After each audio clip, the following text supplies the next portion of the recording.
पिलरच्या साहाय्याने गाजराची वरची साल काढली आणि गाजर धुवून घेतले। बीटची सुद्धा वरची साल काढली आणि धुवून घेतले आणि या सर्वांचे बारीक बारीक तुकडे केले। मिक्सरमध्ये गाजर बीटचे तुकडे घालून त्यात थोडं पाणी घालून याची फाईन पेस्ट बनवून घेतली। ही पेस्ट एका कापडातून मी गाळून घेत आहे। तुम्ही गाळणीतून सुद्धा गाळून घेऊ शकता। एका अख्ख्या नारळाचा गर मी काढलेला आहे आणि या खोबऱ्याचा जे बाहेरून काळ्या कलरचं आवरण असतं ते मी काढून टाकलेलं आहे।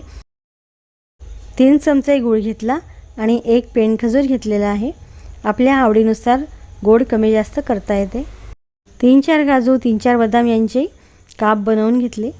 जो ज्यूस आपण केलेला आहे तो ज्यूस यामध्ये घातला आणि याची फाईन पेस्ट तयार केली। नारळाची ही अशी फाईन पेस्ट या ज्यूसमध्ये घातली। हे सर्व मिक्स केलं। गाजर बीट यामुळे हिमोग्लोबिन वाढतं, त्याचप्रमाणे केस, डोळे, त्वचा छान राहते आणि इम्युनिटीसुद्धा वाढते। गाजर बीटची अशी हेल्दी खीर तयार झाली आणि ही खीर अतिशय आरोग्यासाठी हेल्दी आहे। यामध्ये आपल्याला आवडतील ते ड्रायफ्रूट्स आणि इलायची पूडसुद्धा घालू शकतो।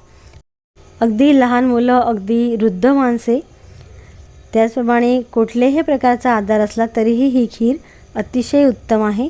नक्की करून बघा आणि चॅनलला सबस्क्राईब करा। बाय।